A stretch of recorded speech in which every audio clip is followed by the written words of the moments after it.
Yeah, so like, what do you think the whole thing's about? Oh, what, the podcast? I don't know. Well, we're gonna do that definitely for sure, but yeah, like, That's fine. what's the podcast? The podcast? Oh, this is the whole rabbit. Yeah. Oh, wait, we're starting the show now. Oh yeah, man. Shit. We gotta start the show. Okay. Hello, everybody. This is your host, Luke. We just want to thank you for tuning in. We really value every listener, and frankly, we could use some more. We spend a moderate amount of time and money working on the show, and we really want to keep it going. So if you listen to the whole rabbit, do us a favor and just tell one other person. If you tell like one other person and they start listening, that like doubles our listener thing, which is great because we don't got a lot. And then they tell one other person. Yeah, and then maybe like, they tell one other it's like person. a chain letter. Yeah, man. It's like, You remember chain letters? yeah, we'll be your chain letter for the day. Oh, my voice is a little down.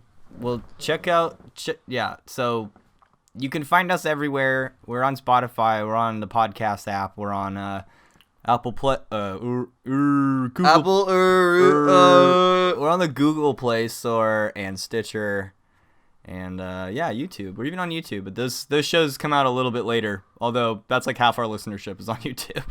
So, thank you, YouTube. Yeah, YouTube's big, buddy. I guess it's huge, but you don't have to stay here on YouTube. You can listen to us on your phone or whatever in the car. Yeah, at work in your little cyborgic earbud. Like, we don't need your undevoted attention. It's not like we're that important, you know? Just put it. I am. What are you talking about? Okay, you're right. I am a lovable and valuable person. Okay, on to the show. Yeah, be in your vortex. Hello, everybody, and welcome to The Whole Rabbit, where we don't just maneuver between the rabbit's ears and inspect his dental situation with high-speed precision X-ray lasers. No, we survey the whole rabbit, inside and out, checking its reflexes as we go, occasionally serving it martinis as we stroke its furry tufts vigorously. And today, we are talking about the Kabbalah. The Kabbalah? The Kabbalah, the Kabbalah, The Kabbalah. the Kabbalah, the Kabbalian. No. We'll talk about the Kabbalion, but How we're do talking we- about Kabbalah. How do we even spell Kabbalah? And what's the distinction? Okay, so... Which Kabbalah are we talking about today, Andrew? Okay, so like, this is like a thing about Kabbalah. Because there's more than one. Yeah, there's like the Cabal, which is apparently bad, right? But then there's the Kabbalah. That's because people are anti-Shemites, Andrew. Yeah. And they just think that every Jewy word means that there's a conspiracy to steal all your money Well, yeah, that brings me to Kabbalah. and vaccinate your babies and such. Okay, so Kabbalah is Jewish. Like, it's Jewish mysticism if you want to break it down to its, like... Is it really even that old? Well, they say it's like Moses got it from his God, and some people say Adam got it from his God. Yeah, like Adam. I was listening to a Kabbalah video, and they said that Adam was a Kabbalist. Yeah, so then Enoch was a Kabbalist. All the old school Kabbalists were like Kabbalizing before like Judaism was a thing. It all goes back to the Sephir Yetzirah, right? The Book of Formation, I think it is. Before we get to that, Kabbalah is like, it's kind of like the dark side of Judaism. It's like where you get all their cool magic and stuff, and you kind of like talk to God or talk to angels or like get like sucked into the amorphous blob that is God mind. It's mysticism for people who worship the Yad-He-Vau-He. Yeah, you can't actually try to pronounce those letters. It's bad. Moreover, we don't even know how. Yeah. But we would know if we pronounced it and exploded upon pronouncing it. Because that's what happened, right? I mean, if you say the word wrong, or if you say the word at the wrong time, you just blow up, right? I've seen a video of like a guy who's getting arrested by the cops, and he starts shouting it and like, professing that he's like the son of, YHVH. And I am less in your kingdom. Yeah. I am less in your kingdom. I remember. And he just gets away from these cops who are like cuffing him. Dude, and he just bolts off into the woods, and his wife is filming it. Dude, the greatest. Anyone who has spent some time on the internet has seen this video. I'm pretty sure Yeah, I think that made everyone excited when they saw it. They're like, this guy's just shouting wizard incantations at these cops, and he's like on the ground, like with his hands behind his back. And then he's on his feet and he's running He's away. running away, dude. Like, I don't know, man. Like angels came and just like started like wrestling those cops for him. Oh, those cops were very superstitious and did not like what he was doing. I don't know. That was back to Kabbalah. Well, there's 13 stripes in the American flag, and there's sort of like 13 spheres in the Kabbalah, but there's really just 10. Really just 10. Well, if you count the 3, those aren't spheres. Those are like they're non-spheres, but non-spheres. But they're still a thing. They're still on the roadmap. Except for the first 3, dude. Those are like non-things. That's like in their description. Okay, I think we gotta get started. Like, where do we start? Okay, there's the 3 problem. types of Kabbalah. There's 3 types of Kabbalah. Yeah, let's get with the different types. At least 3, right? But its origins stem into Jewish mysticism. That's why you use Hebrew when you're using Kabbalah. Sure. So there's 3 types of Kabbalah. So yeah, it really starts with the Hebrews. I'm trying to find how far back the Sephir Yetzirah goes. 2nd century before the Common Era. That's 200 years before Jesus. So it's not super old in that regard. I mean, it's old, but it's not. It doesn't like define Judaism. You know what I mean? It's just an outgrowth of Judaism. That's really what we're trying to get at here. Well, okay, so like some people say, because you got to remember, if you're going to take the Judaism thing for what it's worth, you have to actually like follow the story in the narrative of the story. So like Moses grew up in the freaking Egyptian, like he grew up as Pharaoh's brother.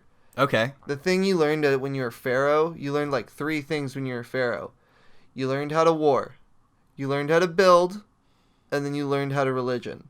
That was the 3 things you learned when you were Pharaoh. And the one thing about the Moses story is now there's 2 brothers, so they split up the fucking duties. So what you had was, I can't even remember the guy's name, the actual Pharaoh's name. We could say that the Hebrews Ramses? have a good reputation for all those things, couldn't we? Who? What? We could say the Hebrews have a good reputation for those things.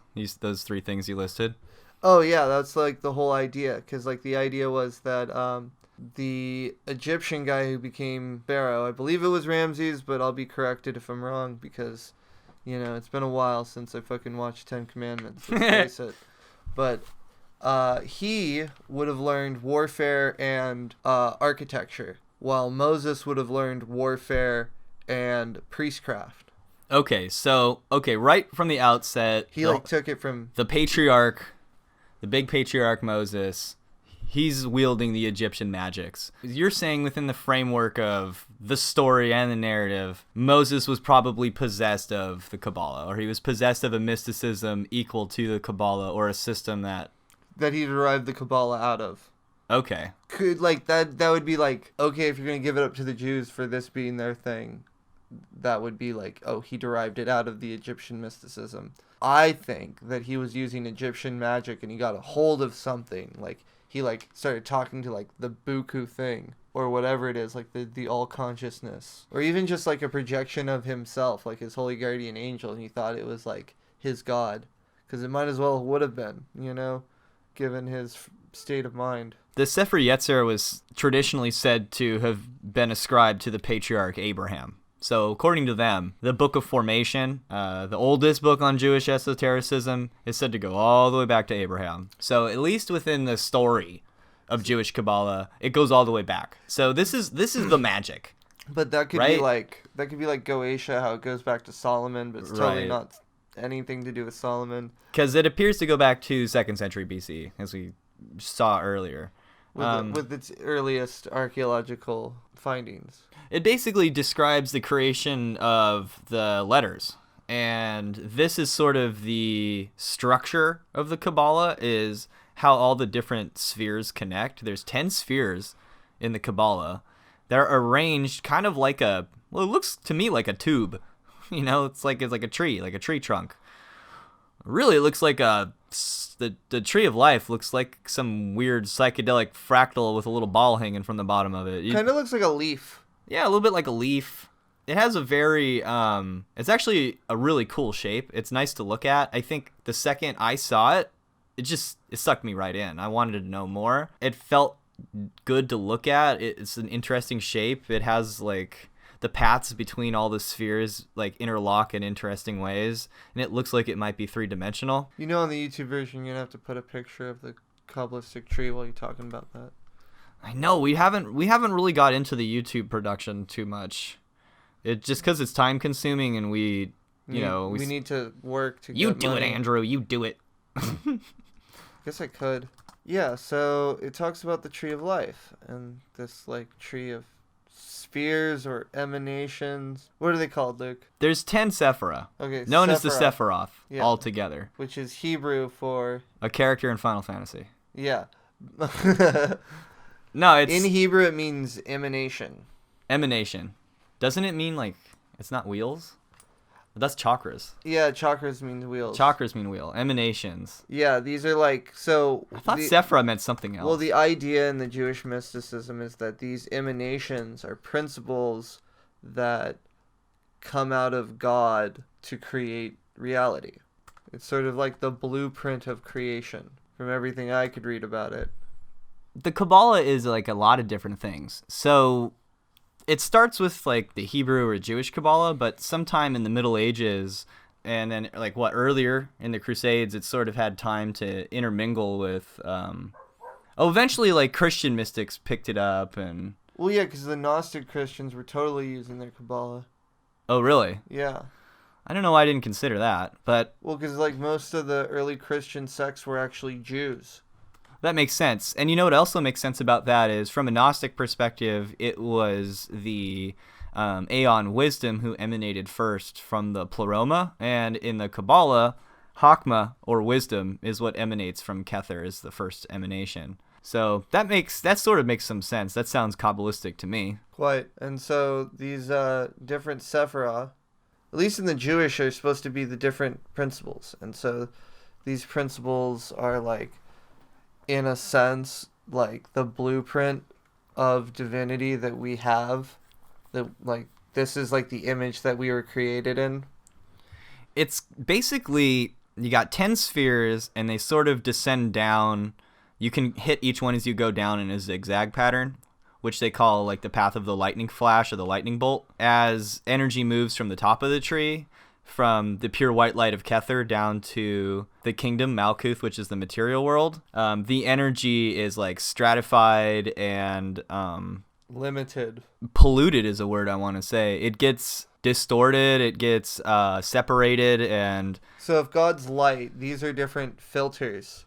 Basically, yeah, different filters, and the filters get thicker and thicker the closer you get to the material realm. But basically what you're looking at is a projection screen of God's light that goes through a series of lenses and reaches the bottom of the tree at Malkuth and is... That's our physical universe, is that light from God. Right, and so it's a process of manifesting the unmanifest, you could say, is the lightning flash. And then the pathway back up the tree, as you go back from 10 to 9 to 8 to 7, back the tree is known as the path of the Serpent. And this is associated with spiritualizing what has already become manifest and raising what has already become manifest into the dimension of spirit. So, if life was created by a lightning flash, we're rising on the path of the Serpent towards higher and higher levels of awareness back toward the Godhead, which sounds a lot like what we hear about in Hinduism, like moving back towards Brahma in a step-by-step process. But isn't that like also like a scientific perspective on life, that like maybe it was a lightning flash that hit some primordial freaking puddle that started the whole process? And then we rose up from the ground like snakes? Yeah. I don't know, man. Sure. That makes sense to me, man.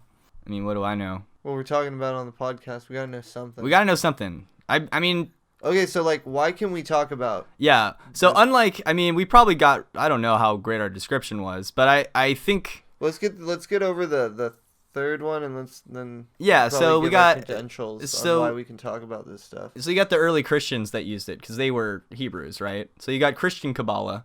Then now we have a thing called Hermetic Kabbalah, which is what you get when you get a pack of tarot cards, or when you are studying Aleister Crowley, or looking through Liber 777...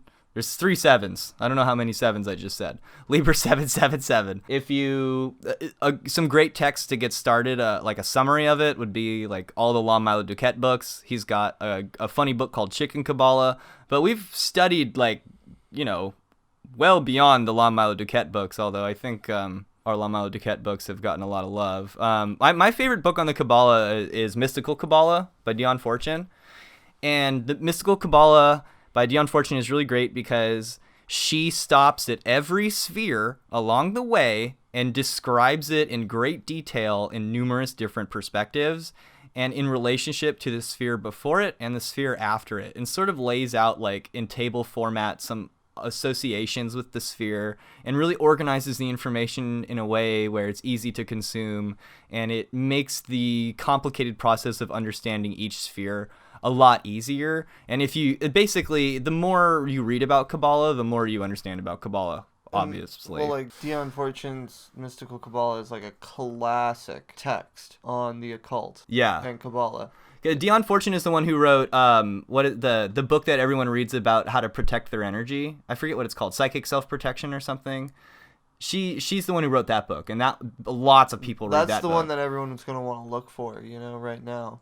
Yeah, sure, absolutely. You know that, right? It's like not the one we're plugging, but the one we just mentioned. And what else? There's The Tree of Life by Israel Regardie. Yeah, Israel Regardie's The Tree of Life. Israel Regardie is great. He was a student of Aleister Crowley, and he decided, like, oh, if Aleister Crowley was allowed to spill the beans on the Golden Dawn stuff, I'll do it, and I'll do it better. And I know besides Tree of Life, there's one more Israel Regardie book that we really liked about the Kabbalah. I can't remember what it's called. It's like Garden of Pomegranates or something like that. It might be. We live in a place where there's access to a theosophical library, and they just got books on the Kabbalah up the ass, dude. It just never ends. It's the coolest. You walk in and it's old and it's musty, and you're just like, wow, this is from another era. It's amazing. That's where I first saw Carl Jung's Red Book. It's just like a wizard library. And all the paintings have like, they all have the same gesture with their hand on their face. It's the funniest thing. You're like, all these people like have the same fucking gesture. It's weird. Oh, it's the best. You gotta love Crotona Hill, yeah, and Ojai. Yeah, if you're in the Ojai area, you should check out Crotona. Join them, support them. Yeah, get a membership. Yeah, get a membership. You know, so what if they helped inspired the early ideas of the Nazi Party? Whatever. I think they feel bad about it. No, it's just they don't like bringing it. They don't like when you bring it up. You know, don't bring it up. No, it wasn't the Crotona. It wasn't Crotona. Yeah. It wasn't the Ojai people. Yeah, the Ojai people are the most hippie. Yeah, they're innocent, but the Theosophical Society. They were like one of the movement. That was a whole movement. Right. I'm sort of just throwing mud. It was like the satanic panic of the freaking teens. The whole idea of like root races and a master race, and it gets kind of weird at some point. Like not everything, you know, that you get from I can't always make sense of what the hell Blavatsky's trying to say, and I don't think I have to. Oh, dude, Blavatsky's trying to describe Tibetan Buddhism as like a Russian, you know, Orthodox Christian.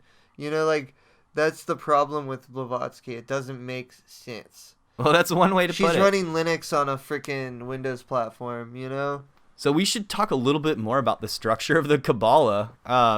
Because this episode's going to turn out pretty long if we don't start talking about more of this stuff soon. So, like, what does Kabbalah even mean? What does the word Kabbalah mean? Well, wait. We've been going on about, like our credentials for a second. Because we've studied this for, like, more than just the books we've mentioned. Yeah. We've been studying this for, like, at least 7 years. Like, unlike the vampires and the UFOs and aliens and skinwalkers. Or wait, like, in 9 years. I've been doing this since I was 20. Yeah, I've been doing it since I was like 21, and I'm now 32, so that makes 11 years for me. Yeah, oh my god. We've been doing this for like nearly a decade. And the 22 paths plus the 10 spheres is 32, so, well, bam. I'm a good number to do the Kabbalah episode. I guess that an important thing to know about the Kabbalah is a proper deck of tarot cards is the picture book of the Kabbalah. The 10 numbered cards in the 4 suits correspond to the 10 spheres of the Kabbalah, 1 through 10. Basically, the kings sit on 2 in Hakma, the queens sit on 3 in Bina, The princes sit on 6 in Tipheret, and the princesses, or the pages, if you're into that, sit on Malkuth 10. So they fit on the tree as well. So you've got those 10 spheres, which contain all the court cards and contain all the deck of playing cards, so to speak. And then you've got the major arcana. What do the major arcana do? Well, the major arcana are the specialist cards, I guess you could say. Have we gone through like all the spheres yet, so that people know?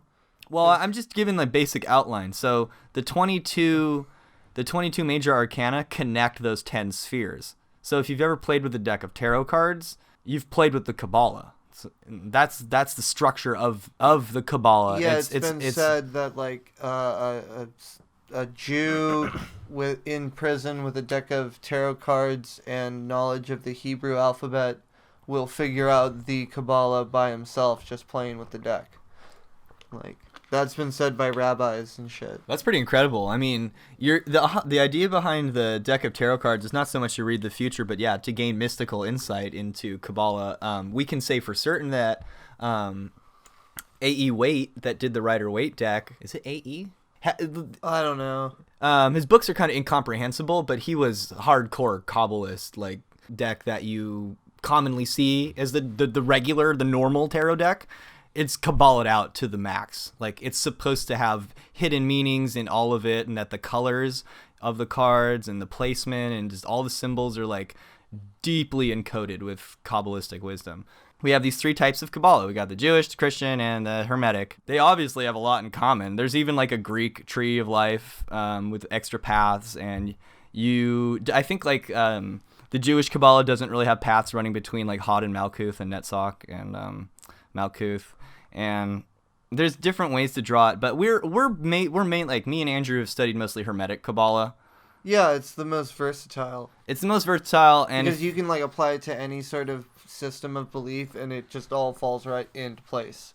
So I guess, do we want to go through each sephiroth? I think we owe it to the listeners. Let's not like make this like in too super duper long. Yeah, so this is just like a brief summary, so that we can give you a layout, because okay, so before we give the layout, it gets too in depth. It's like a hologram that it just gets like, you know, one of those pictures where you look closer and closer and closer, and it turns out to be like a whole nother picture. Yeah, and it keeps going like okay, we could, if we were really dedicated to Kabbalah, we could do an episode. We could do a whole season on each sphere of the Kabbalah, and just talk about it for an hour each. Easy, because you could look at a sphere and be like, oh, that sphere is like that one time in that one movie when this thing happened. That would be a good spin-off series. Well, the whole reason we've been talking about all these disparate topics is so we can bring them up when we do start analyzing more films and movies, which was the original intention of the podcast, which I swear to God, we're eventually going to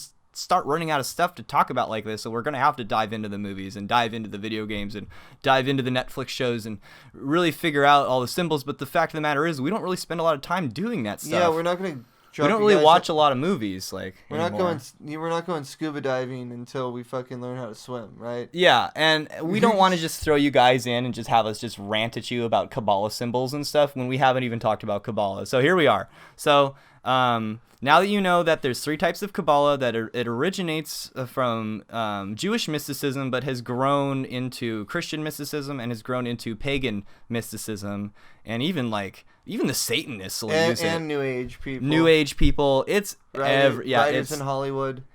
Yeah, writers in Hollywood. It's not uncommon to see Kabbalistic symbols in movies.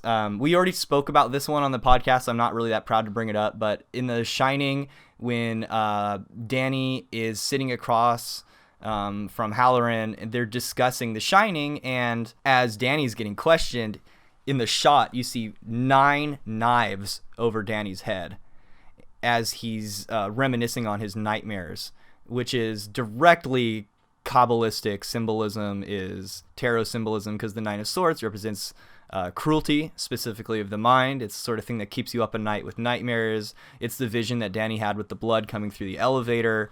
And it's mental anguish. Mental anguish.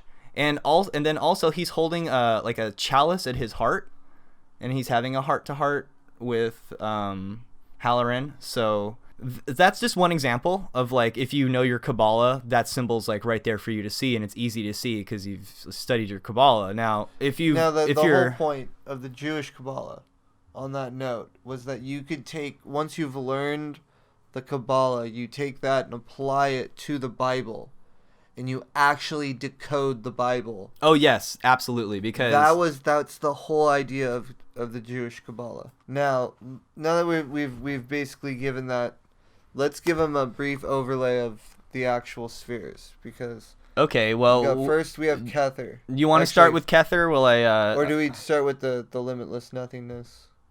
Yeah, let's start with nothing. Okay, so first there's On. On is nothing. Or Ain. Or Ain. A-I-N. Yeah. And those are the Hebrew letters, so it gets a little more esoteric. This is where it begins. Yeah. In fact, we're not even to the beginning yet. We're like nothing. Yeah, we're nothing. That's what Ain is. It's not even the type of nothing we can talk about. It's not the type of nothing you can imagine. It's so nothing that you're unable to imagine it because there's no room left in nothing for there to be anything. It's like never-ending story nothing. Yeah. You know? It's like not even the nothing, though. It's just nothing. Nothing. Like absolutely nothing. Like koan nothing. Like we are unable to convey what we are talking about right now. Like if a tree is nothing, is it a tree? It's like nothing. No, it's like nothing. No, it's nothing. All right. So then we move on from that. So nothingness becomes... limitless. Limitless nothing, or Ein Sof. Yeah, so this On Sof is like this limitless, dark nothingness. That like... now we can start talking about it, because now we have like a concept of it. It's in this never-endingness, rather than like completely devoid of all aspect or quantification. So it's sort of like a nothingness that you could sort of imagine, or if you weren't imagining anything, you could maybe experience it, the nothing. Yeah. This limitless nothing. Now we're in the actual like never-ending story, the nothing. You know, now it's the nothing. Yeah, now it's the nothing, like in the never-ending story. Yeah. Okay. All right, and then as we move down from that, because from nothing comes, you know, even more nothing, but this is like kind of illuminated nothing. This is On Sof Ur. So we had the On Sof, and the On Sof Ur. So yeah, this is before we're even to the first sphere, but this is like the nothingness that is limitless, and now it's filled with light. Yeah, so now we got light nothingness. So now this is what some people think of when they actually think of nothingness. They think of like it all going white and going like beep. Yeah, this is that type of nothingness. Yeah, that's there. Or at least the concept of it. And so like we're like not even into creation. This is like we're still in nothing. But now there's light, but it's still nothing. And this is almost like a meditative way to like just think about God at this point. Like what else can we say is going on in this thought experiment? This is one way to think about creation and think about, well, at this point we're not even really personifying God. God is just sort of like this limitless light that has created itself from nothing, or it in itself is uncreated even. It's really abstract. It's really far out there. It's something you can visualize, but it is still hard to wrap your head around. And then, so this limitless light, this limitless nothing light, Ein Sof Ur, it is said to like condense down into a point. Or it could be thought of as, it's hard to really explain it, I guess. This is like the Big Bang. This is like the Big Bang. Something where you can't, like we're have to give it, we're going to have to like ask for one miracle. Yeah. You know, just one miracle is like the creation of the universe.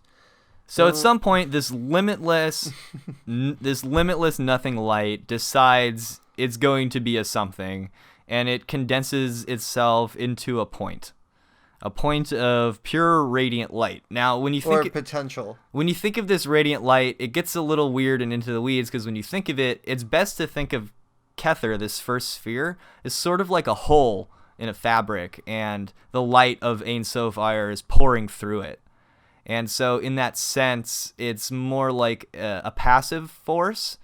It's not really active yet. It's sort of everything contained within itself, but it's not emanating anything yet. It's not projective yet. It's I would argue it's maybe more female than male, but it's supposed to be neither. It's supposed to be perfectly balanced and nothing the perfect oneness at this point. So we've generated a 1 from 0. Now we're at this oneness. And then things start to get kind of interesting. So one is God, one is everything, one is whole. And one's called the crown, Kether, which means crown in Hebrew. So it's the crown, and so crown meaning that it's what, like, okay. It's always above you. It's of this world, or it's like of this world, but it comes from something even beyond, maybe. Well, you got to think of it more like every aspect of a crown, because also this is a tree. So the crown of a tree, it's also that. Okay. So it's also like where the tree is, like you can encapsulate the entire tree. Okay. You know. That works, yeah. And then at some point, like, this oneness has to create. It has to expand. It has to project. And then when it expands and it projects and it overflows with light, then it is capitulated as Chokmah, or wisdom, and it becomes sphere number 2. And that is the beginning of the pillar of mercy, which is the white male pillar that would be on your left side, but if you're looking at a diagram, it's on the right side of the page. And the second sphere, Chokmah, it means wisdom. And this corresponds with, like, the astrological zodiac. Yes, because each sphere corresponds to something in the zodiac to kind of give you a meditative way to think about it. Except for Kether. Kether corresponds with everything. Yeah, some people put Pluto there because it's secret or hidden or whatever, but... some people have, like, Neptune and Uranus on the scheme. And you can rearrange these planets a little bit because some of those newer planets are not from the older schema, and modern magicians... If you were going to do it old school but try to bring in the new planets, you just want to put them in Binah, really. Sure. I mean, I like putting certain planets certain places, and we don't always agree on that, but that's just the sort of thing for Kabbalists to argue about. It's just dumb stuff. But the cool part is it's like you put Saturn in the center and you put a triangle, and then you have enough space for the other planets. It's really cool, like, if you're making something like that. And I believe Chokmah is where the city of the pyramids is on your level of attainment. If you ever rise back to Chokmah, I think that's where you gain access to the city of the pyramids. City of the pyramids being like... No, city of the pyramids is, like, somewhere in the abyss. Nah, it's after the abyss, bro. I'm, like, pretty sure. I'm 93% sure. No, like, that's a whole other episode. I'm 93% sure, that's Andrew. a whole other episode, and that's my shtick. That's okay, totally my shtick. Okay, that's your shtick. We'll talk about... my stuff. We'll get to it. City of the Pyramids, but okay, so... Like, I read that book so many times because I was interested in that. And then, so now you've got a point and a counterpoint. You've got... Yeah, so you got the point and a line. You got a point and a line. So now that you've got... Okay, tell them how 1 + 1 makes 3, because this is the funniest thing about Kabbalah. Well, I know more like 2 + 2 = 0. That's more my thing. I don't know if I could explain it the way you explain it. So, okay, I can explain it this way. If the 2 emanates out of the 1, it necessitates the 3, because then you have a dialectic between the 1 and 2, which makes the 3. And that is how Kabbalists mentally squirm their way into being a trinity. And then that being like the primary configuration of the Kabbalah. It starts off with a pyramid. It starts off with the top of the pyramid, the eye of the pyramid, whatever you want to call it. It starts off with the... consciousness. The trinity. It's a very important trinity, the 1, 2, 3, Kether, Chokmah, and Binah. Binah means understanding. So right away you have the crown, you have wisdom, and then you have understanding. So right away there's a difference between what can be known and what can be understood, or what you know and what you understand. Or what wisdom is and what understanding is. Right, because understanding corresponds to experience, and wisdom corresponds with, like, received knowledge. Yeah, from Kether. So this trinity is what creates the rest of the tree. This is pretty interesting, where, like, okay, so if Kether is, like, the one above all the others, and Chokmah is like this projective force of light, and then Binah is seen like as a receptive void-like force. And I think it might even be explained in mystical Kabbalah, like, if Kether is capitulated as being a passive sphere and Chokmah is projective, Binah is created by the projections of Chokmah as they eventually circumscribe everything and start to run into each other, creating a sort of like an orbit around a planetary body. Right. And so the addition of all these positive lines of force and positive lines of force eventually create a womb inside of which all the other phenomena can take place. So that's Binah. Binah is like the womb inside of which other things occur, inside which the action happens. It's the stage in which the light plays its show. And it's also said that Malkuth sits on the lap of Binah. So Malkuth is like sitting in Binah in some way. But we're not quite there yet. It's just something I wanted to mention. So that's the Trinity. And why is it important? It's important because we're all sort of like one at this point in the tree. This is like pure consciousness. This constitutes this sort of gives you all good, all evil, all of it. It's sort of right like there. It's sort of beyond those two. Yeah, it gives you everything you need to get started having a consciousness and having an experience. But it's not really manifest yet. It hasn't begun to take on identities or egos or even really forms yet. It's just the potential for all those things. Then you run into the veil of the abyss as you go downward, because at that point, the light begins to accumulate and take on shape.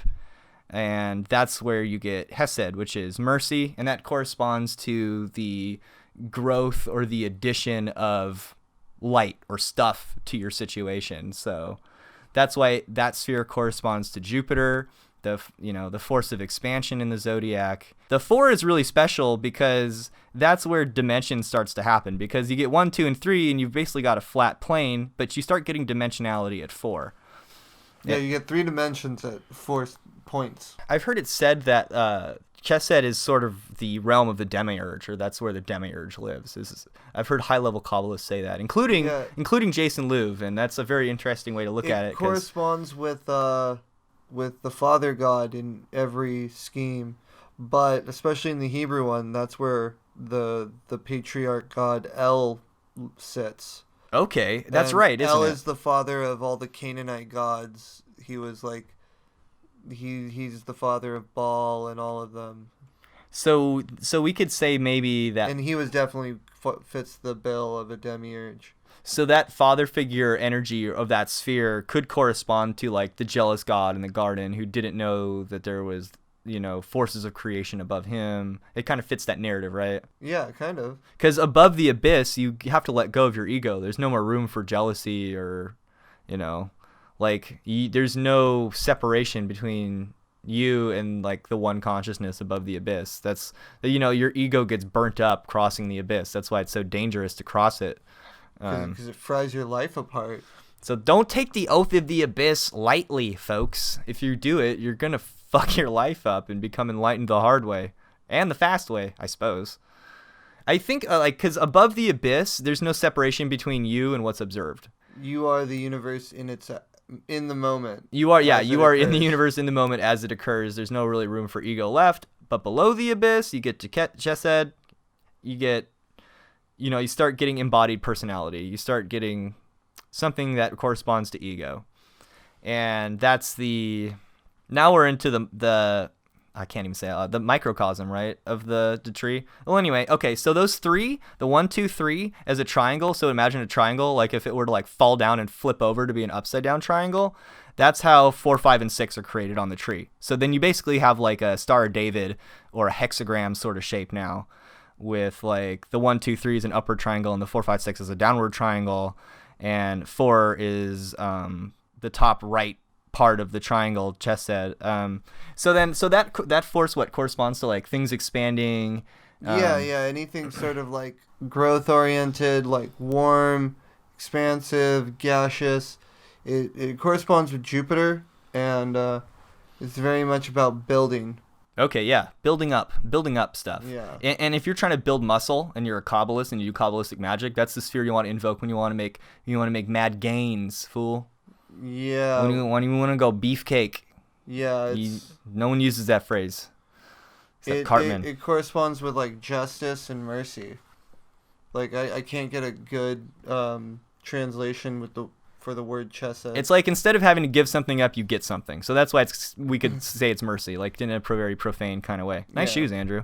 Anyway, okay. Then we go 4 to 5, Geburah. And like as we go through these paths, like God, if we were really like going deep, we would have to explain each path as we go through. But we're not going to do that probably in this episode. No, we'll do that in our mini series of the Kabbalah. Yeah, we'll probably have to do that in a mini series. Maybe we'll just like jump through it real quick. But it'll be like short little bursts. We'll talk about that in the tarot episode. Yeah. Yeah. Yeah, let's do that. Okay, so then you get to Qabbalah, which is what, Andrew? Qabbalah means strength. This is like your sphere. Yeah, Qabbalah, like, this is like, it corresponds to the planet Mars and all the gods of war. In fact, the Hebrew name for the god represented, when God is represented in this sphere, is gods of war. Yeah, has to do with, I would say this one has to do with exercise. I was a little confused about what you said earlier, but... You are a martial artist. Yeah, so definitely martial arts correspond with this one because, I mean, this is like war and fighting and violence, and everyone's like, oh, that must be bad at first glance. But like the thing is this isn't about like wreaking havoc on other people. This is about defending yourself. This is about using the force of violence in a defensive manner. So, right. It's kind of a negative force, like a negative sphere. A negative sphere. And I want to talk about that. Because not negative doesn't mean bad. It just means opposite of what you think it would be. Because Qabbalah is the second one down on the pillar of severity, which I should have brought up as we got to Binah. Binah sits at the top of the pillar of severity, which is the feminine sphere and the more embodied material sphere. So you gotta actually put up the diagram on the YouTube video. We're gonna have to because like half our listeners is just like so the schematic is basically broken up into 3 pillars if you like want to like just draw lines down it. Once the one in the center is the pillar of mercy, that's kind of the balancing point, and then the one on the right hand side, if you're looking at it, is the pillar of mercy, and then the one on the left hand side is the pillar of severity. And it's like positive and negative, Joaquin and Boaz, if you're going to get like, Masonic and Hebraic about it. But it's one makes you want to stop, and one makes you want to keep going. Right, basically. One you could associate with the conscious mind, one you could associate with the unconscious mind, if you want. And this is okay, so hopefully you've figured out a little bit of this by now. Kabbalah is a way to structure the universe, structure the human soul, structure the spiritual process, structure the astral worlds, structure your psyche, yes, and give you a process for magic. It's basically a big, huge Rolodex. It's a software. It's like an upgraded software from like ancient times. It's like a spiritual iPhone. It just does it all. Yes, spiritual iPhone. I think that's like the best way to describe it. Because you can take Kabbalah, strip it of all its Hebrew stuff, and just apply pagan things, and it will work. It just works, and that's why you do Chinese gods and stuff, and it'll work. Yeah, and that's why it's used by so many different, even religious perspectives, is because it's just useful. And in some ways, it's immoral in and of itself.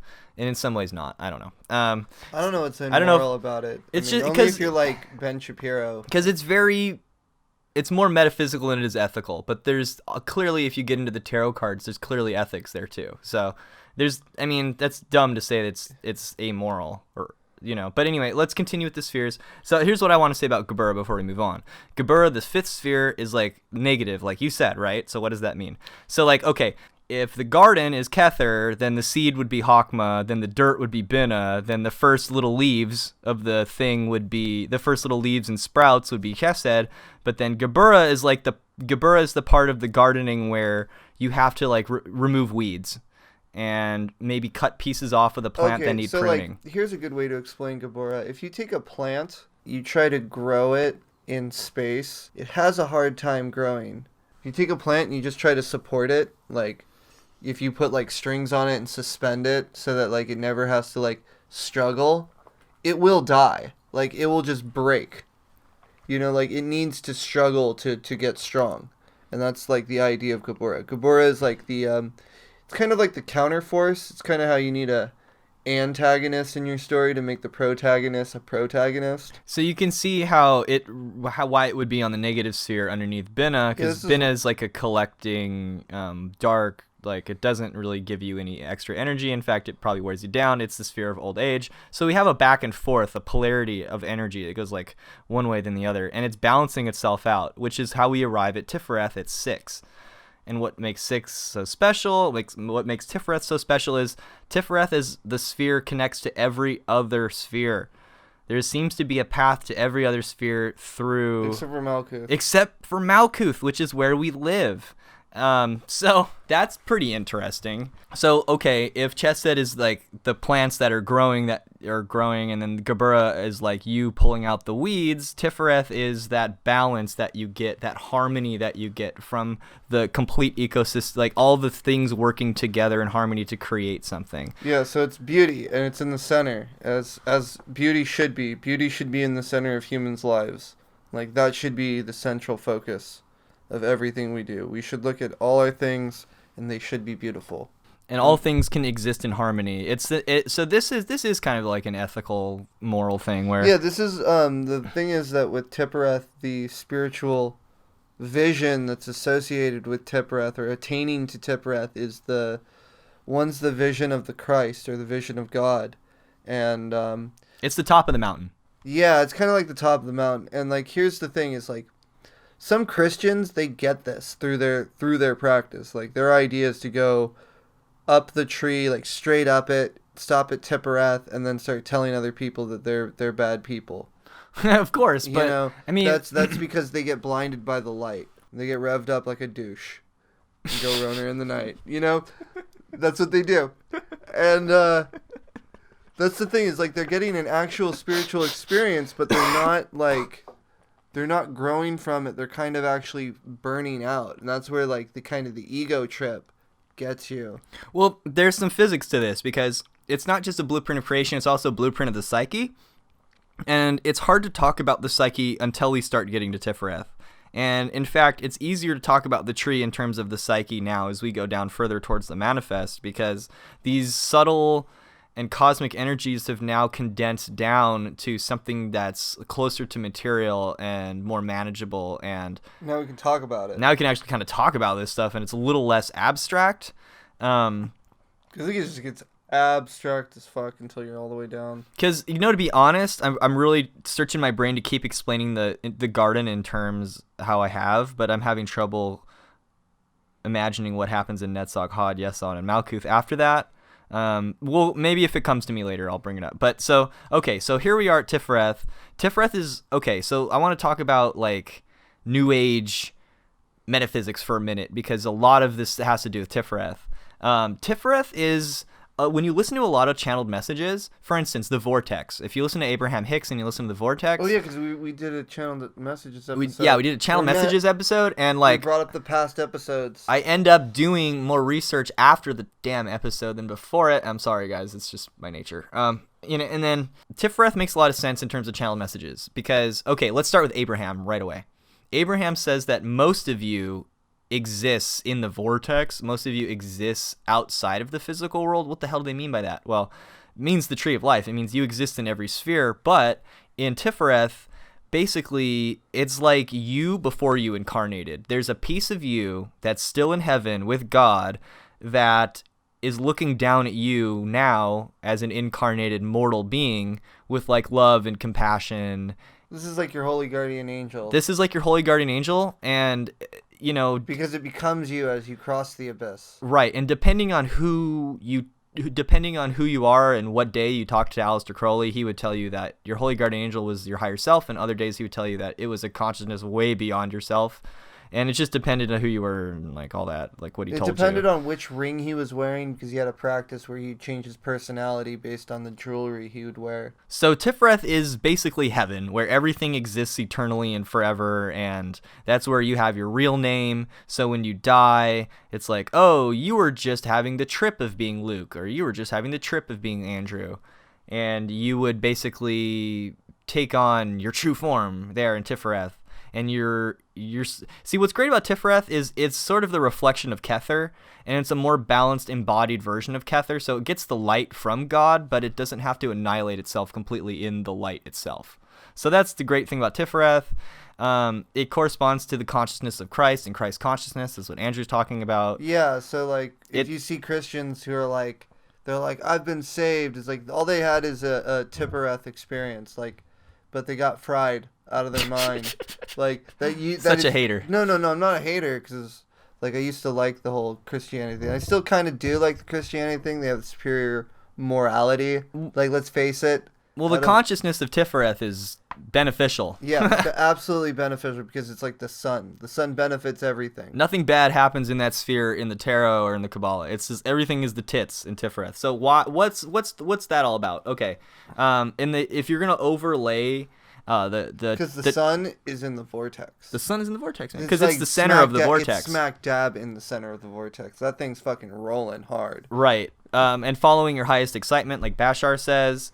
Tipheret, if you're going to talk about, when we decided to take soul contracts and incarnate into blah, blah, blah, blah, blah, if you listen to all that stuff, they're talking about looking down at the manifest universe from Tipheret. So that's Tipheret, great. If you were to overlay the chakra system on the Tree of Life, which is entirely easy to do and possible, it makes a lot of sense.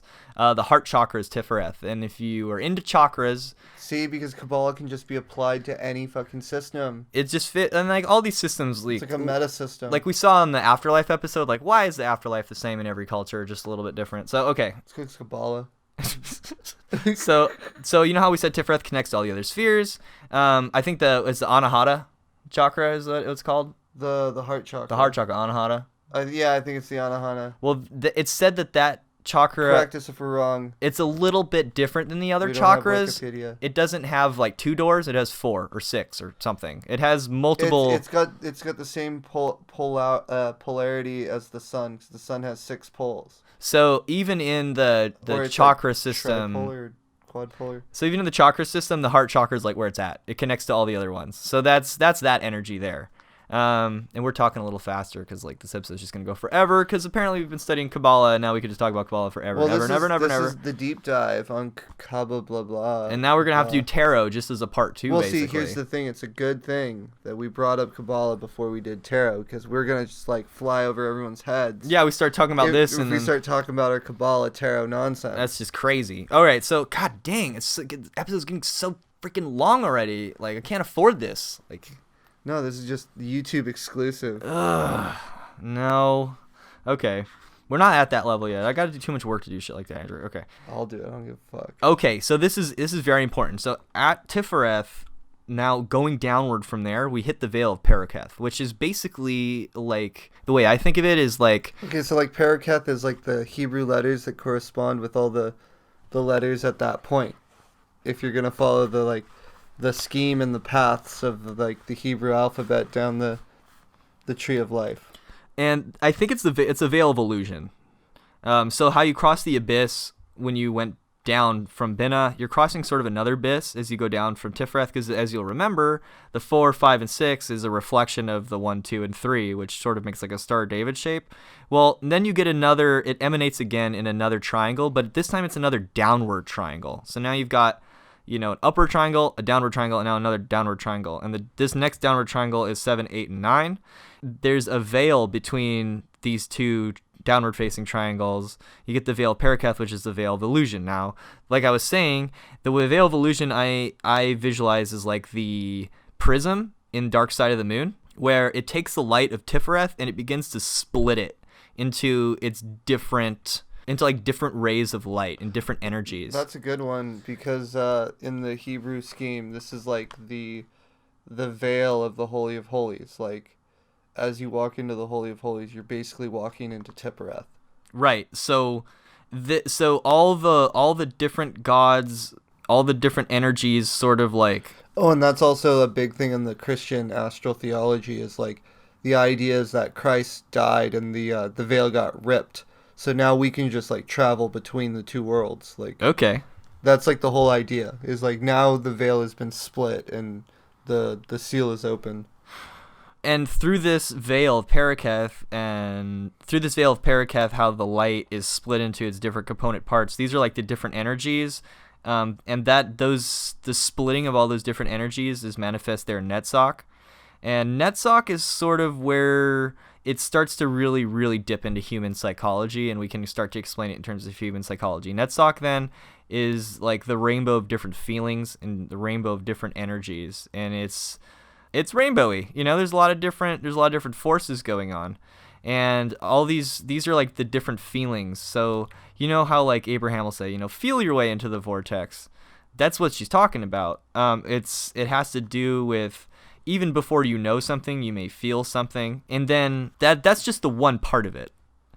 Then those different flags of energy, those different stripes of energy, begin to take on like masks. They begin to take on distinct forms that are in vibration with those distinct pieces of energy. Oh, you're really into Abraham now if you're talking vibration. This is how I remember it being described in mystical Kabbalah. And then they become distinct masks or distinct faces in Hod. You could basically say like the 8 in Hod is sort of like when those different forces have taken on, like they've put on different masks and they've become different gods and they've become different thought forms and they've become different personalities. Because it means splendor.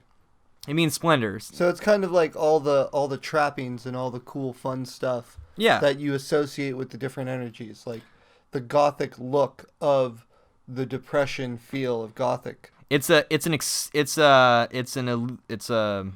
further emanation of Netzach, and it also corresponds to thought. So you have Hod being thought and Netzach being feeling. The two sort of rely on each other to have any sort of meaning. You've got the symbol and the symbolized, and they work together. Now, those two forces sort of coalesce and combine in what we call Yesod, which is the ninth sphere, which is the sphere that's obscuring Tipheret from Malkuth. And Yesod is a very important sphere because most psychic phenomena we've spoken of on this show, and most phenomena you read about on the internet, and just most psychic stuff in general happens in Yesod. What is Yesod, Andrew? The dream realm. The dream realm. It's also the last stop before Malkuth, and you could even say that all the energies basically have to coalesce into Yesod before they get finally projected down into Malkuth as a physical thing. So, like, when you get, like, a premonition dream, that's you and Yesod seeing the thing happen. And even when you close your eyes and you're imagining something, you're in Yesod. Yeah, it's the closest sphere. It's, like, the closest way to get there. And so that's where this principal concept of the light is being, shown from this like limitless, crazy, beyond all description place, and then it passes through all these filters. By the time it gets to Yesod, it's a very colorful picture. It's like a whole circus. You got like all these different symbols and gods and ideas and blah, blah, blah, blah, blah. But what you're supposed to realize from the Kabbalah here is that all those different shapes, all those different forms, all those different ideas are basically just you.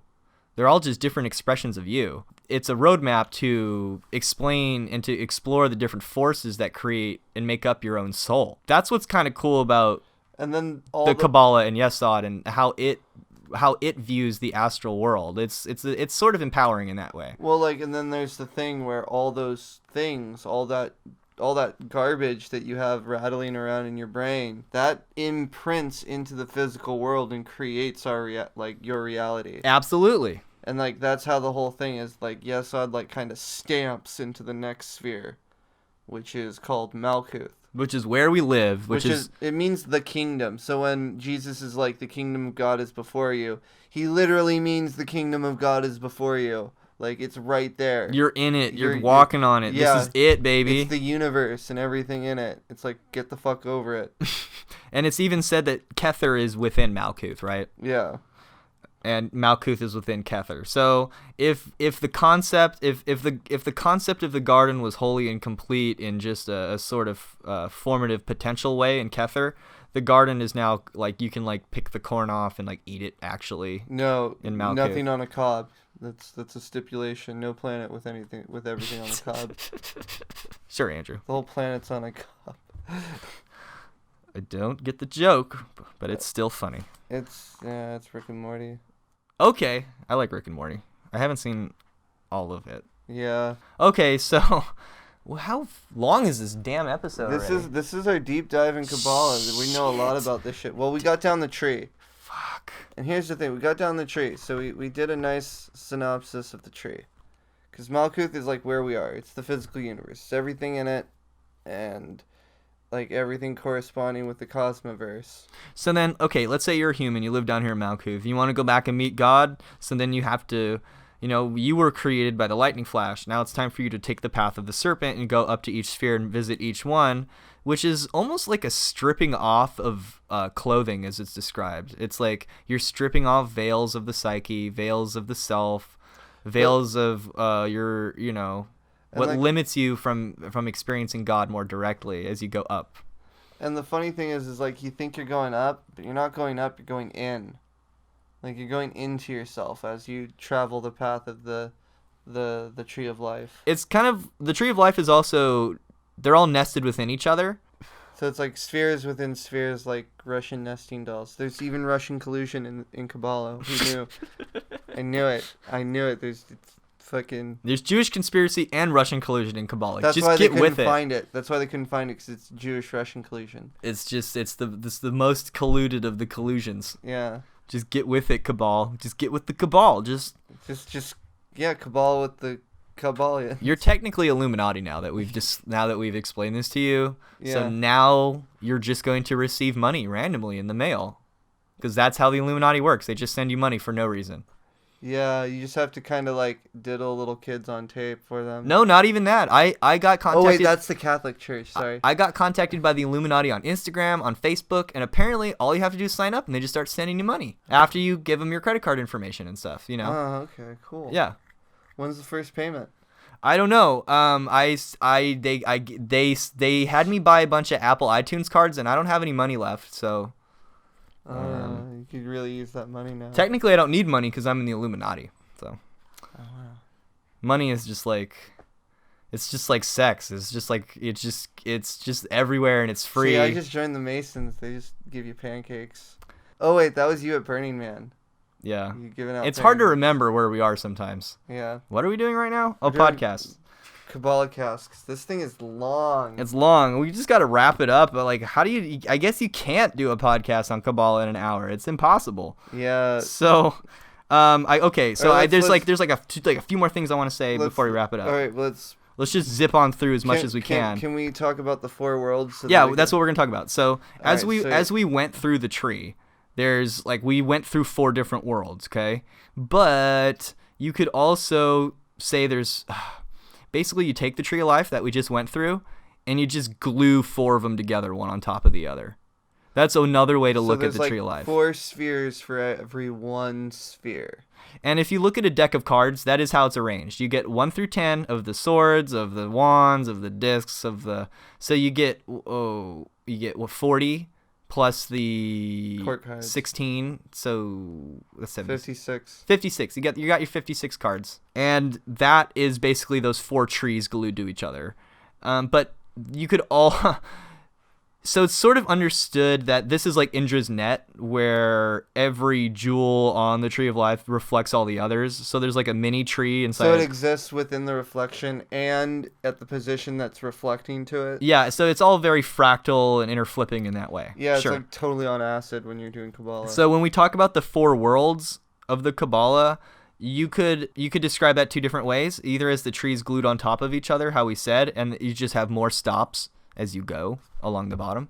Or, so you got the 4 trees glued on top of each other, or as we were going through those spheres exist in those 4 worlds as well. So we can just do that as the basic one, because it's like too hard to explain the other one. It's like too many steps. So you've basically got they correspond to the 4 elements. You've got the world of Atziluth, the world of Bria, the world of Yetzirah, and the world of Isaiah, and it's sort of like the Illuminati pyramid on the way down. Well, okay, so even Kether is like this one above the other 4, which creates 5 really. When I learned about the Kabbalah and the 4 worlds, it started to make the whole allegory of the cave make sense, because that allegory of the cave is stupidly explained. I kind of like the way it's explained. It makes a lot of sense Kabbalah-wise. So, like, the shadows on the wall are very much... Once you understand the Kabbalah, like, the whole 4 worlds, it's like, you have the archetypal world, which is, like, the real world in the allegory of the cave.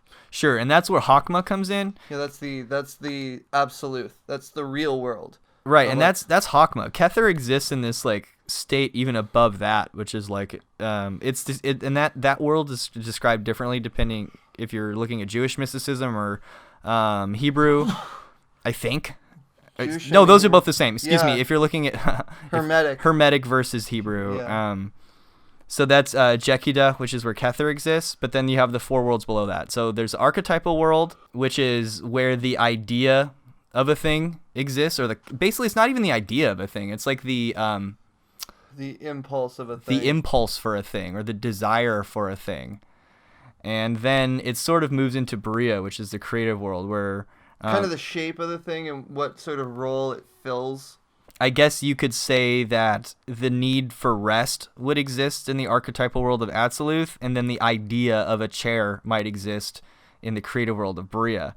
Then it goes down into Yetzirah, which is the formative world. This corresponds to the mind and the ego, the formative world. That contains Geburah, Chesed, Tipheret, Hod, Netzach, and Yesod. It contains most of the tree, center part. It contains most of the tree. It contains the tree below the abyss and above the material world, which is where most of the action that we can talk about intelligently happens. And some of the smart people talk about what happens, like, in there. Like. So if, and this Elamau Duquette describes it, and it's a pretty good way to describe it. So if, like, the great Mother, Father, God are humping in Kether, they get the impulse for rest. Because you gotta stop humping forever so that you can hump forever continuously and not get old. Right. So the need for rest, or the idea or the feeling or the impulse of rest, would exist in the archetypal world. Then the idea of a chair or a thing to rest on would be the creative world. Chair or bed, or just bed, yeah. Something soft to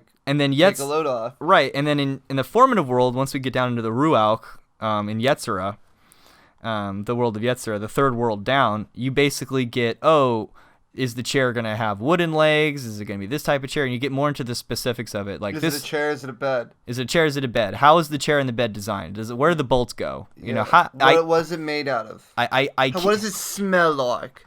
This is where D&D comes into play. Like, it's very like the IKEA schematic of the thing. And then by the time it gets into Malkuth, that's the actual fucking bed or chair itself that you can actually sleep in. So that's the description of the four worlds and how things become manifest.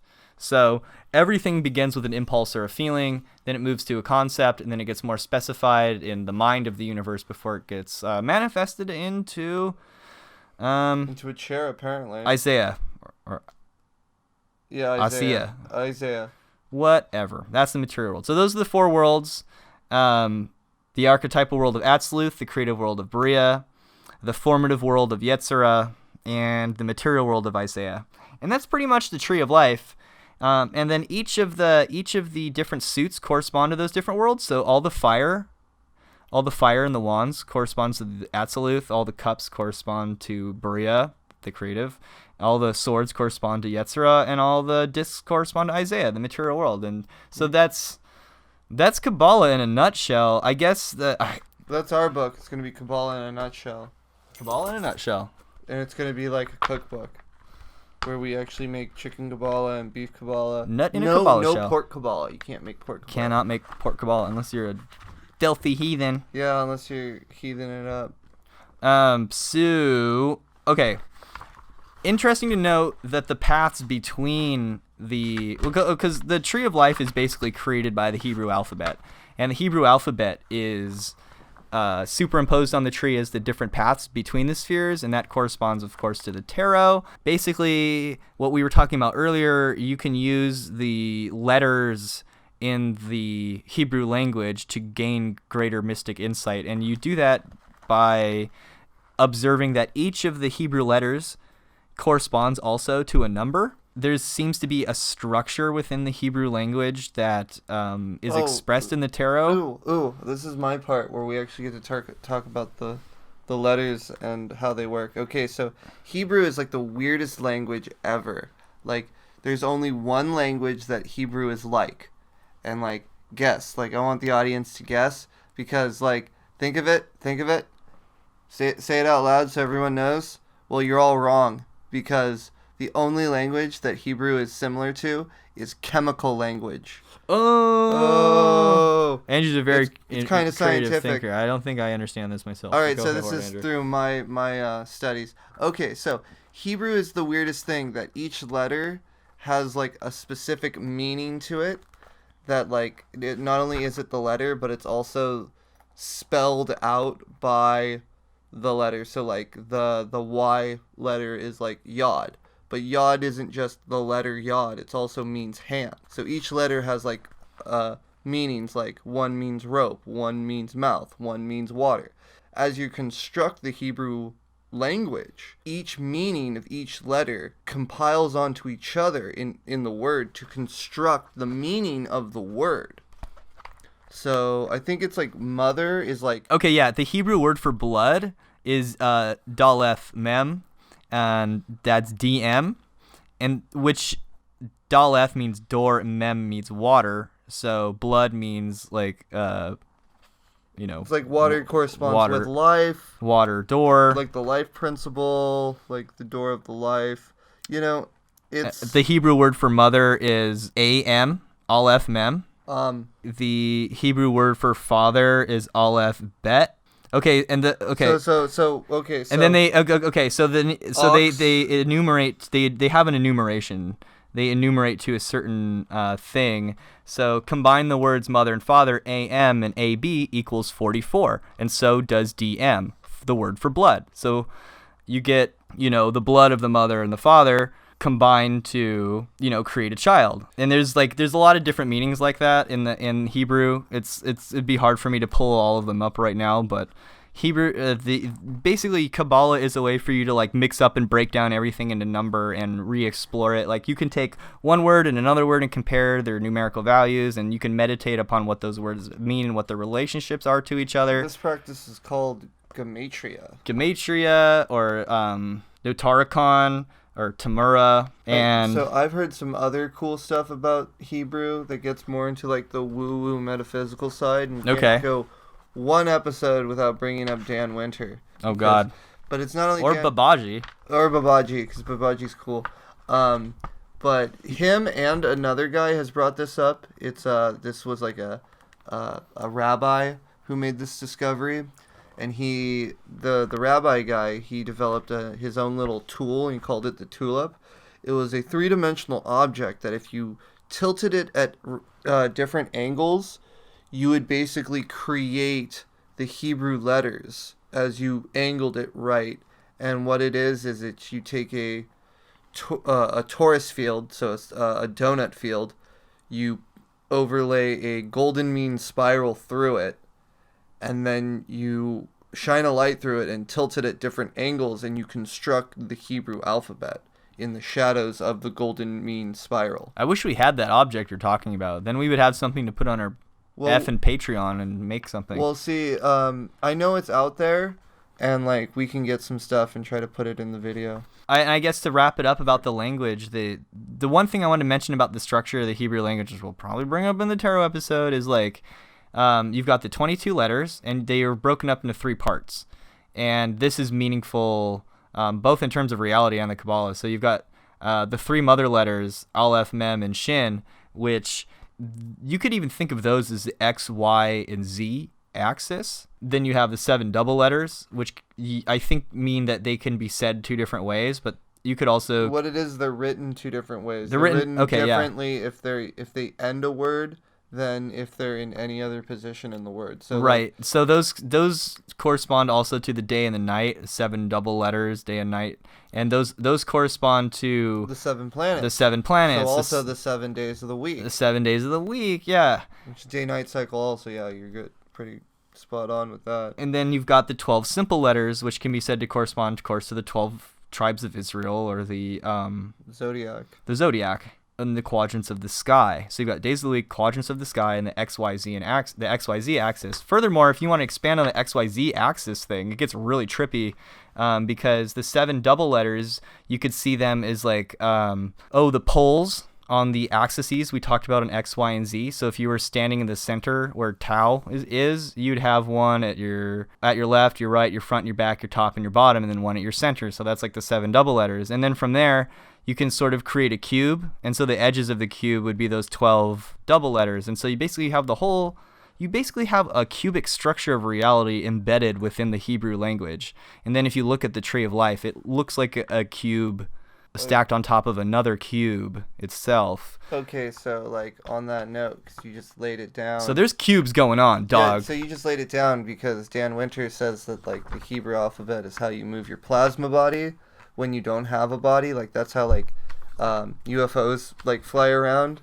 Is they use like the Hebrew alphabet to like project their like torus donut field like through space, like through 3-dimensional space, is by like envisioning different Hebrew letters that creates your motion into a different direction. Okay, well, this is how we're gonna wrap up the episode then, because if we both love Kerbal Space Program. Oh yeah, absolutely, because I try to get everybody on that because you don't know anything about space until you try that. Now, shit. We're not going to go like full on aliens. It's aliens. You know, I don't want to speculate on what this means. No, they're freaking gurus. They're gurus flying around in their Vimanas. This damn Hebrew alphabet stuff we're looking at, like I just told you how you could the 3 mother letters make up the XYZ axis, which is to understand dimensionality in 3 dimensions. Kind of important.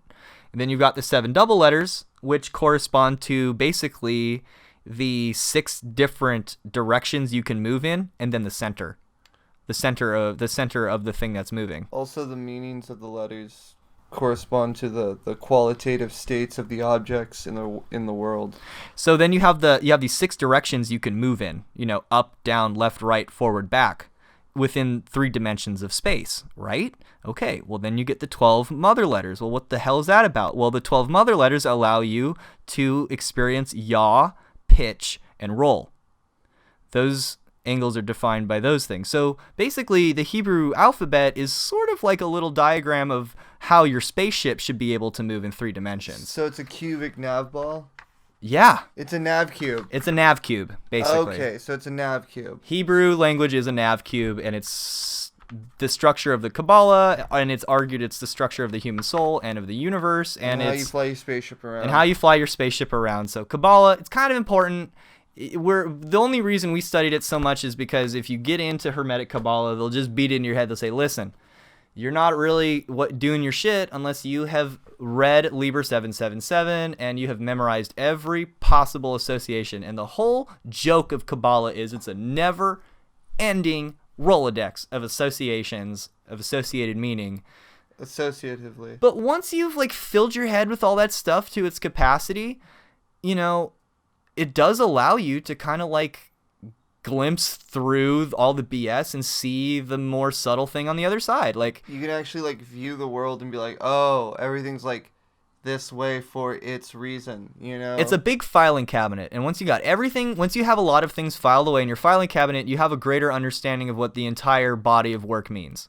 That's basically what it is. It's a big ass filing cabinet, at least to me. I mean, I don't really have super crazy astral experiences, but if I did, I might have more to say about that. That's actually a really good analogy because, like, okay, so Kabbalah is a Rolodex compared to, like, not Kabbalah, which is, like, having shit posted on the wall with little fucking yarn lines fucking tacking fucking dots, you know, concepts together all willy-nilly. Yeah. And I think that's what's really great and attractive about it. It allows you to organize your thoughts in your mind, and more importantly, if you're into magic or you're into majory of any kind, it's like mathematics. It's like you don't have to... It's spiritual math. It's spiritual math where you could present your proofs to somebody else to be like, this sphere, this energy, this thing, blah, blah, blah. And then they'll have something that is relatable to what you're saying based on their studies. Even if they're from a different religion or they have a different philosophical outlook. Yeah, so like if like someone summons a Saturnian spirit, they're like, if you know that you got the right one because, you know, its robe's black or, you know... even a dingy brown or like something corresponding with Saturn, or they have like a scythe, or they have like an hourglass or something to do with time, you know, or some god associated with Saturn, you know, like that's how you'd figure it out. And it kind of helps you to like Oh, okay. So that was a thing. That was like a real thing. If you're doing magic. Right. And you can also do different signs and different you basically use the associative things. Like if you were to do a Venus working, you'd be like, okay, Friday. Roses are sacred to Venus, milk is sacred to Venus, Friday is sacred to Venus, copper is sacred to Venus. And then you would just do up your altar, like, and your whole ritual around Venus, and bing bang boom, suddenly you got a weird whole lot of Venus energy following you around doing stuff. So like I only wash my hair on Fridays. Like that's something I do. That's kind of strange. Well, you're only supposed to wash your hair like once a week because everyone like kind of like burns out their hair by like washing it too much. Yeah, your hair looks all right. But like, see, if you're gonna wash your hair one day, why not do it on the day of Venus? Sure. Like, why not? I think there's even like superstition about days you're supposed to clip your nails and not, but I don't know if that's Kabbalah. Oh, that's weird. I don't know if that's Kabbalah, like, but you could connect it to Kabbalah. There's superstitions about like sweeping somebody's feet with a broom. Like if they're not married, like that'll ruin their life. Because you'll sweep them off their feet, but somebody will sweep them off their feet. No, that they won't get married if you do that. Oh, they won't get swept off their feet. Yeah. Which is, I think that's just like the whole like, because we're doing research about the Romans, and that's just like carrying. Well, I was told by this Brazilian lady, and I'm like, where does that come from? And she's like, I don't know. It's just something I was told. I'm like, oh, I gotta figure out like what the freaking purpose is. But if sweep you off your feet, man. Sweep you off your feet. Think about it. So if you sweep your feet, it's like that person's gonna get swept off their feet by some Sancho or some fuckboy that's gonna like bone them in the back of the closet. No, it's the other way. It's like you're not gonna get married. Like no one's gonna want you because I hit your feet with a broom while I was cleaning up. I like my description better. Well, like I get meaning like you're trash and nobody wants you. Well, maybe that's it. That's weird. Like you solved the mystery, dude. I guess we're gonna do superstitions. I guess we're just gonna tell you about this stuff we didn't talk about, and then close it up. Okay, so there's god names associated with all the spheres. So yeah, so in each sphere has a god name associated with it, and those god names can be said to contact the archangels which exist in each sphere. Those archangels then have normal angels underneath them, which then have intelligences and spirits underneath them, which orchestrate all of existence. So if you're doing a ritual, you'd be like, I do this in the name of, and you use the god name of whatever like energy you're trying to like manifest, and then you'd be like, by the authority of the archangel, by the work of like the lesser angels, and then you get the spirits and the intelligences, and you tell them to do their shit, and then like. The funny thing is that like there's one spirit that's like a solar spirit that like E.A. Coetting did his like ritual at Burning Man to the we talked about that. We got all sunburnt to the spirit Sorath, which is the spirit in Isaiah of Tipheret. So it's a solar spirit. Now spirits, they're not necessarily evil. They just do what they do. Yeah, they just do what they do, and they don't give a fuck about what plans you have. They just kind of do what they do. So if you take off your shirt in the sun, you're getting some sore ass. Yeah, and you don't put on some fucking sunscreen, you're getting sore ass. You're getting a sore ass. And dude. I don't think sore ass is gonna give you anything but a sore ass. So that's that, everybody. That's the whole rabbit. I hope you guys enjoyed it. That's Kabbalah episode. Yeah, we got way more, but like, holy crap! You get to talk about Kabbalah, and it's like a friggin' hour and a half already. It's like, yeah, it's like Goetia. This is good. Everyone likes long form, dude. Okay, so I hope you guys enjoyed Kabbalah. You can catch us on you can catch us on YouTube. Talk shit on us. Spotify. Please don't. We're still new. Just wait till we get a little bigger, then talk mad shit on us, okay? Or make us big by talking shit on us. Sure, but just go easy on us. If you got this far in the episode, show us a little bit of chesed mercy. We could help us expand. Say we're radical extremists and like. No. That's a really easy way to get this whole thing shut down. He's being facetious, I'm sure. Anyway, so you can find us everywhere. You can email us at lukemadrid@gmail.com or thewholerabbitpodcast@gmail.com. You can find us on Instagram at the_whole_rabbit_. That's where we are on Instagram.